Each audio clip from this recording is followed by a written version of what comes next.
Okay, ladies and gentlemen, I will be honest with you. This flashback has thrown me for a loop in a lot of different ways. Oda went in certain directions with this that I never would have expected, okay? But I'll tell you what. Garp, Roger, Rox, Whitebeard, and Kaido, who is now a duck, going up against Imu right here at God Valley, the shadow ruler of the entire world. That was not on my bingo card, all right? But we're going for it. Let's do it. The strongest characters in One Piece up against Imu. Yeah! Before we get to that, though, I have a quick announcement. As we all know, October 14th is approaching, and of course, this is International Mihawk Day, the holiday where we all come together and celebrate Mihawk. There is a poll right now on my channel to determine which video this year I'm going to make about Mihawk. We have Mihawk as the Marine Hunter. This was his epithet that was given by Oda a little while ago, as like before he was a warlord. He also suffered a certain betrayal in his younger years, okay? So it'll be a video about like Mihawk's past that we recently learned about in one of the SBSs. Then the second option is, what if Rayleigh was Mihawk's father? He can't be, but what if he was? Ooh. And the third option is, what if Mihawk had like the ancient fourth type of haki? This was something that was posted a few years ago that people assumed it was something that like Oda said in an interview. It was all bullshit, but it was like, oh yes, Mihawk has this secret ancient form of haki that nobody else has. And it wasn't real, but we could make a video about it because it'd be funny. And the fourth topic possibility is Mihawk's wine collection, because of course, Mihawk likes to collect fine wine, so we could discuss that and some of other hobbies that Mihawk partakes in. He is also known to like farming. We actually see it in one of the cover stories. He's farming with Perona and the human drills. So yes, Mihawk Day, October 14th. Let me know. I'll put a link below to the poll so you can go and choose the video. Okay, where was I? Oh yeah, Imu Fight! Let's go! Woo! We got all of these really strong characters back here. We got Whitebeard. We got Kaido. We got Roger. Although I want to mention, this is Roger before he had his mustache, okay? This is pre-mustache Roger. He's about at least 80% not as badass, okay? But still, he's Roger. He's going to be the future king of the pirates. And then we also, I guess, have Sir Daniel Fortescue from the medieval games. But okay, Sir Daniel's going to join in too. And here comes Goku. And here comes Frieza. And here comes Escanor from Seven Deadly Sins. They're all coming together to fight against Imu. All right. I have a very particular way I want this fight to go. I really want this fight to go a certain way to really drum up hype, okay? Because I think the way this is all being established right now, okay, you cannot beat Imu with physical force. Like, it's not happening, right? You cannot just... Luffy, I am sorry. This is one problem. You are not going to be able to punch it out. I know back at Wano, I was saying that, like, oh, man, Luffy's not going to be able to beat Kaido by just punching him really hard. Okay, to be fair, we did get Gear 5th, and that was a very different kind of power for Luffy and the Toon Force and everything, but... yeah, it did boil down to just, like, here comes the giant fist! Whoa! You know, and that was how Luffy defeated Kaido. But no. I'm putting my foot down with this, Oda. We are not beating Imu with a giant fist. How big of a fist would Luffy have to make to defeat Imu? It would have to be the size of a galaxy. Don't! It's impossible, even for Toon Force. It's impossible, right? No. If you could beat Imu with sheer physical force, then number one, I feel like somebody would have done that already, and number two, it would just be a lame result, like the buildup of this character, okay? So, I think what Oda is going to do here, what I seriously think is going to go down, is Oda is going to show us, because obviously Imu's still around, right? You know, they did not die back at God Valley or anything, unless Imu is like not really a physical entity, but like a possession, like a soul that like possesses people, you know, maybe it possessed rocks or something like that, you know, and it's just the form that it takes. Every time it possesses a new body, they turn into that silhouette form or something. I don't know. That's a possibility. Maybe we could chalk that down on the theory list, okay? But I want to see a scene here. We already kind of have it. In the end of the last chapter, we had Rox, Whitebeard, and Kaido all standing together in this awesome double-page spread with Garp and Roger also being in the vicinity, and they're all going to come together. We originally learned from Sengoku, which Sengoku is kind of proving as a sort of unreliable narrator right now. I mean, the guy wasn't even there. He's really just kind of telling a story to the Marines, that stuff that he heard from reports and probably whatever Garp would have told him. And honestly, the way that Garp is, he doesn't really mention God Valley Valley very much, and he's kind of like not happy about how everything went down there. So the stuff that even Garp told to Sengoku was probably rather limited. And Sengoku, I mean, he was the fleet admiral. He had access to maybe information that not everybody else had. But yeah, we're starting to learn the story of God Valley very different from what Sengoku stated. And the way that Sengoku talked about it was that Garp and Roger teamed up to defeat Rox. Well, we don't see that right now. We have Rox, Whitebeard, and Kaido teaming up to fight against Saturn, who is being currently possessed by Imu. Saturn put on Imu's hat and is now, possessed by them. And then you also have Garp and Roger arriving. I guess all 5 of them are going to fight against Imu. So I want the scene where they all put aside their differences for right now and they realize, like, okay, this is the threat. We need to deal with that right now. Now, Garp would be interesting because he's a Marine, straight up fighting and defying Imu. That's going to be a little tough. That's going to be interesting that, like, Garp fought against Imu at God Valley, but we just never mentioned it. Like, I don't know, maybe. But at the very least, we're going to get Rox, Whitebeard, and Kaido, and then throw Roger in that too, okay? So I want to see the combo attack. I want to see Rox and Roger and Whitebeard and Kaido all teaming up, just trying to, like, slam Imu Saturn with as much damage as they could possibly do, as much as they could dish out, right? Kaido's a dragon now. He busts out the Boro breath, and they're just, like, blasting him as much possible. Rox has his swordsmanship. Roger has his abilities with his sword, although I don't think he has Ace yet. I don't know if we've seen Ace exactly. I think it's a different sword in this flashback. And then Whitebeard's there. He's still got the Gura Gura no Mi, and he's got Murakumo Giri, which is a Saijo Owazamono graded blade. He's got all of that stuff, right? So I want to see Whitebeard at least go up and just start slamming the shit out of Imu, just like Quake Bubble Fist, and just like BAM, BAM, BAM, and then Imu's just like, you fool, you cannot defeat me. And then, man, I would love it if for, like, Imu trying to monologue and Whitebeard's just punching him in the face every single time. It's like, seriously, it's not going to work. Please stop. It's not doing anything. And then Rox shows up and slices Imu in half. Imu just pastes itself back together like it's not a big deal, right? Really to just run home that there is no way you're beating Imu the normal way. I don't care how much hockey you got. I don't care if it's Conqueror's hockey. You could be a character made out of Conqueror's hockey. You are not beating him. You could have one of the strongest devil fruits in existence. And it's actually fascinating in that regard because we have 2 characters present right now that had been referred to at both, at different points in the story as having the strongest devil fruits of their particular classes. Okay? Whitebeard has a Paramecia, the Gura Gura no Mi, the Tremor fruit, and Sengoku himself, once again, Sengoku, maybe not the best narrator in the world, but back in Marineford, he's like, that man has the power to destroy the world. That one you could actually give to Sengoku, though, because he literally has the power, Whitebeard does, to summon tsunamis and crack the Earth's crust, so that could probably, cause severe problems to the world. Yeah, that could flood everything, but there's already a big flood coming, so whatever.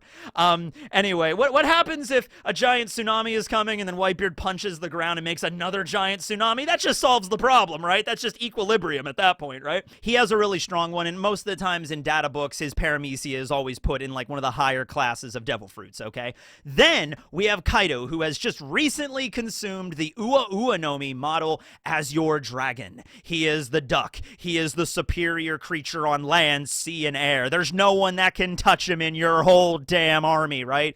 It would not be a far cry to say, remember the video game Far Cry? They made a lot of those. Anyway, it would not be a far cry to say that the Ua Ua no Mi, the Azure Dragon Zone, is the strongest zone, is the strongest mythical zone. You would assume the strongest zone would have to be a mythical, and I mean, it's a giant dragon that can shoot laser breath, and it can, make floating clouds, bench pressed an island at some point. A lot of people mentioned how quickly Kaido was able to, quote unquote, master his devil fruit. See, I don't think Kaido's mastered shit yet. Yes, he was able to turn into his full animal form and fly away. Yeah, okay, so Momonosuke was able to do that too. He was able to go into his full dragon. It was kind of rough for him to fly a little bit, but he sort of got the hang of it. So it seems like, at least from what we've seen with, like, Kaku, who ate the giraffe zone at Eni's lobby, it maybe takes a little bit of skill after you've just consumed your fruit to get, like, the full beast form and then scale it back to just your hybrid form and then back to your human form. it might take a little bit of, difficulty to get the hybrid, but apparently going into full animal form is pretty easy to do. In fact, Kaku did it by accident. He wanted to go into his hybrid form, but he accidentally went into his full giraffe form, right? Which, being a full-powered giraffe, I mean, Zoro already had a tough fight on his hands there, so Kaku had to dial it back a little bit there. But, yeah, so the idea that Kaido ate the zone and immediately turned into a giant dragon, like, that makes sense. Now, I don't think he has access to every single ability in his repertoire that we had seen at Wano. Like, Kaido's strongest technique, I can't remember the name of it in Japanese, but it's when he turns into the giant magma dragon when Luffy was in Gear 5th, and, like, here comes the giant fist, and then Kaido's like, I'm a magma dragon, raw! And, and that's probably his strongest move. I don't think he'd be able to do that yet. But the Boro Breath seems to be like an introductory thing into the fruit. Momonosuke was even able to use the Boro Breath with a little bit of practice. Okay, so I think Kaido's gonna unleash his Boro Breath right down center, like hitting Saturn and Imu dead on. And I think Kaido's going to be so excited over that. He's like, oh my god, I can fire lasers now! Rocks! Whitebeard, did you see that? Are you proud of me? Rox is like, damn, kid, man, you really threw in a freaking giant laser beam at that guy. You nuked that spider. That was cool. Whitebeard's like, yes. I will give you a firm handshake.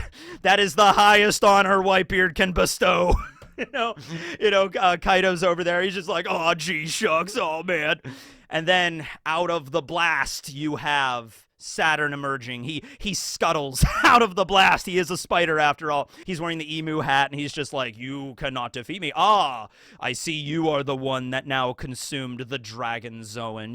Back in the day, we controlled the dragons. Actually, that would be a random tangent, but that would be a good point to bring up, because the celestial dragons are called celestial dragons, and they were ordering Vegapunk to bioengineer new dragons, because apparently the old ones were all wiped out. So this is actually, Ryuma apparently killed one. So, like, this is actually a good point to bring up. Like, oh, you have the Dragon Zone. There might be a history there with the Tenryubito and everything that Imu or Saturn might bring up. So we might see that. So arguably we have the strongest Paramecia and the strongest Zoan. We don't have the strongest Logia, although, we know that Dragon is there and he's getting a Devil Fruit at some point. He has the power to manipulate the weather.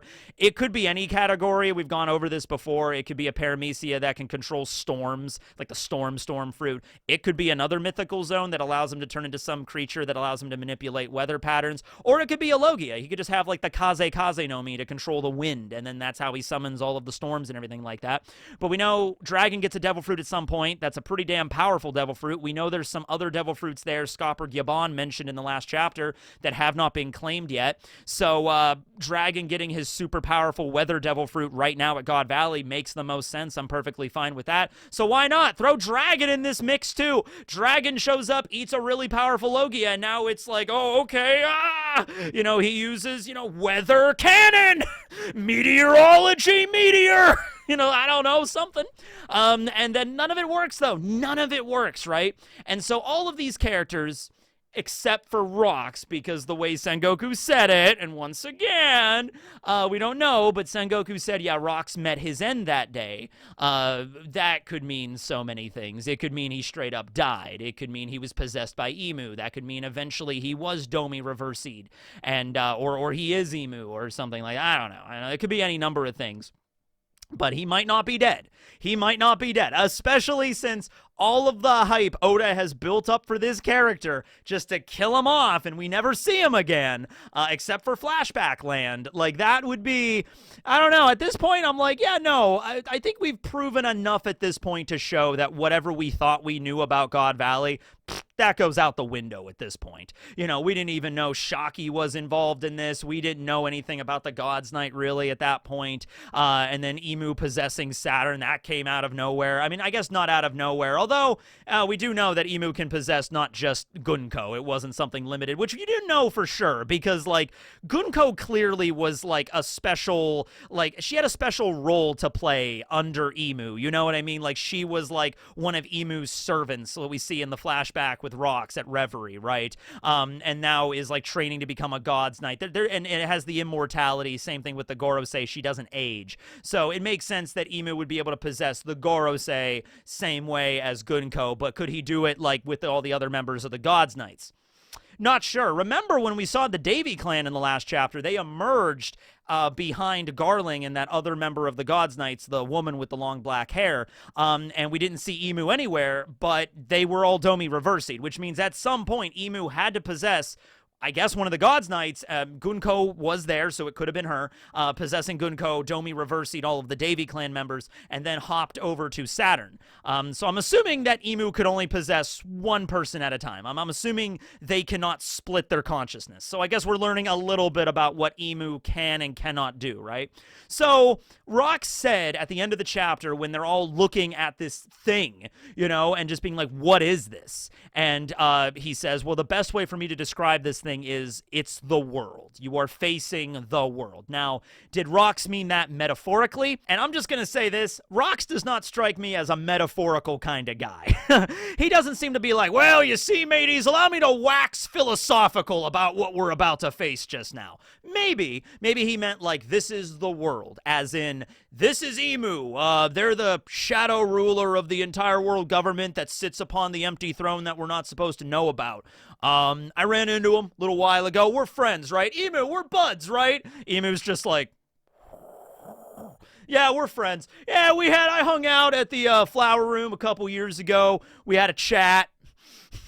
You know, like that, how that went down? Right, okay. I don't think it was metaphorical. I like to think the idea that, like, no, Rox is looking at Imu, is like, that's the world we're facing. Okay? And man, it really does paint a picture. Like, imagine Rox heard that there was a being that sat at the very top of the world government, beyond the Gorosei, that nobody else knew about.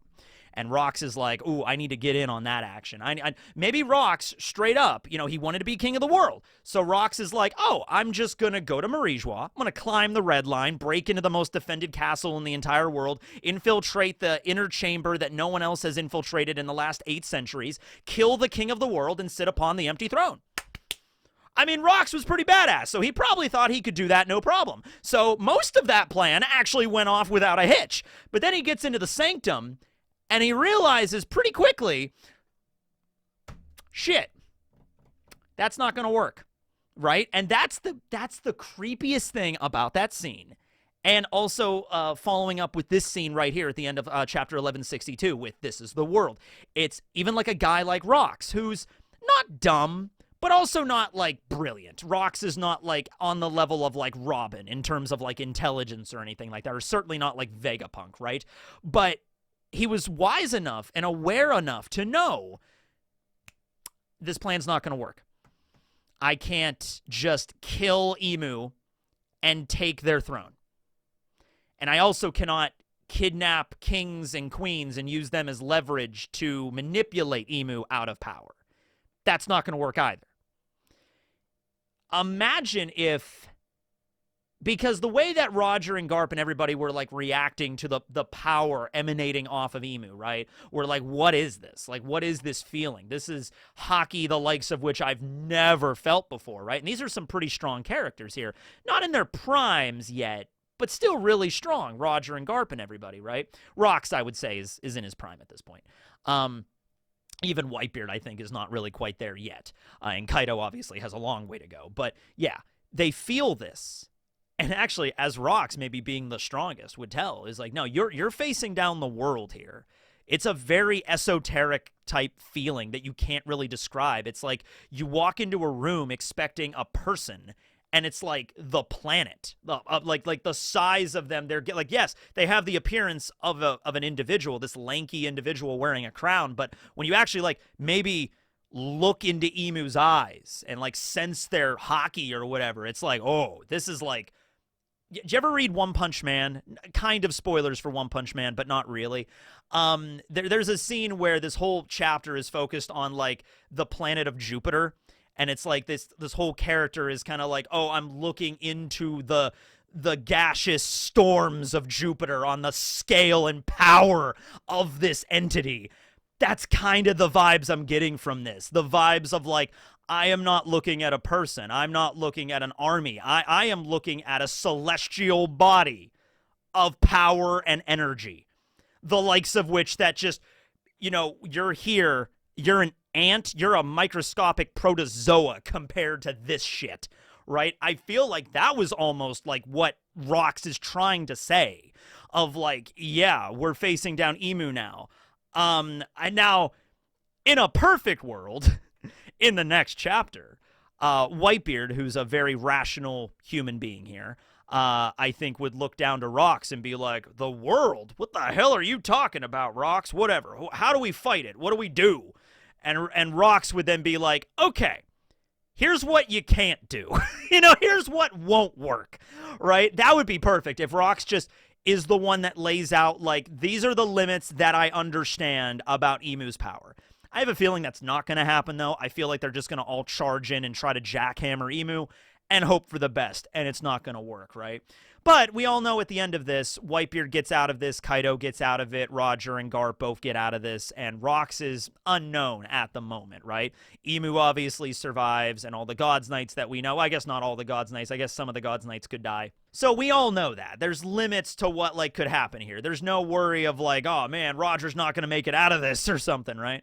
But I'm interested in Garp. I'm interested in what's going to happen with Garp here on, like, is Garp going to see this entity and be like, what the hell is this? Because then that brings up even more questions. You know how back at Egghead, when Saturn arrived and he went into his Gyuki form and he was ordering Kizaru, and Kizaru was just kind of like, yep, I guess I'm going to take orders from the creepy yokai spider monster demon god that's apparently my boss.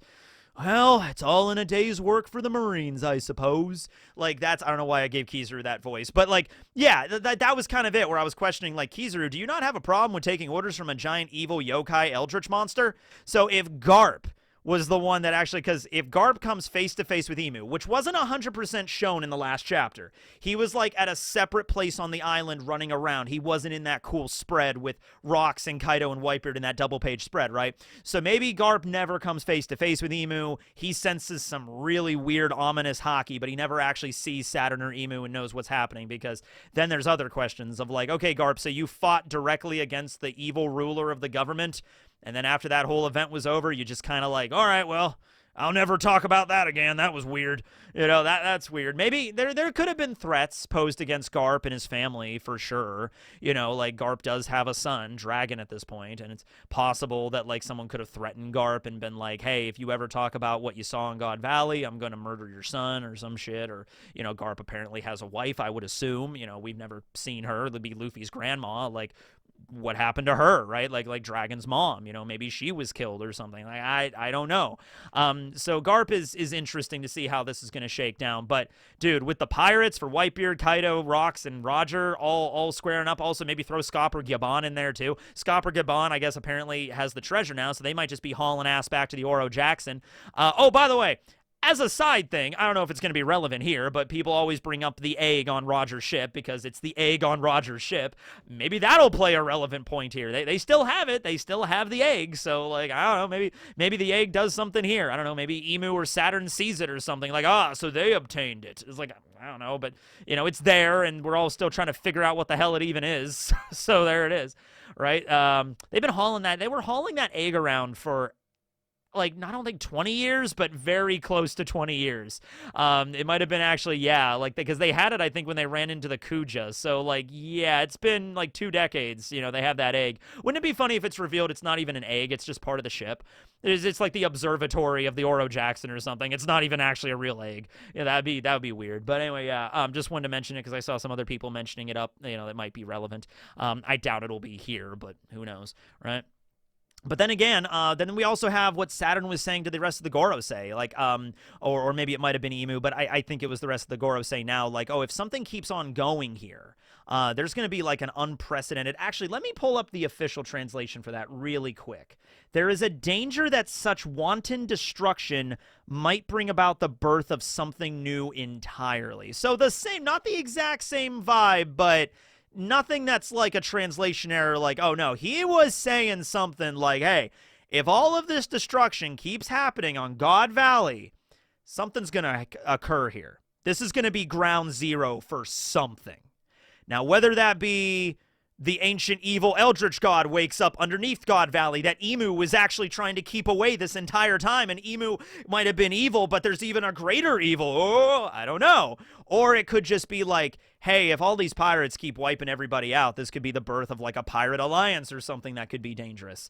But the way that the person that Saturn is speaking with telepathically here is like, that must not happen, seems to imply that he has a very specific thing in mind. He's not being ambiguous with this. He's not being like, hey guys, if we don't stop what's happening on God Valley, it might spiral out of control and some weird shit might happen.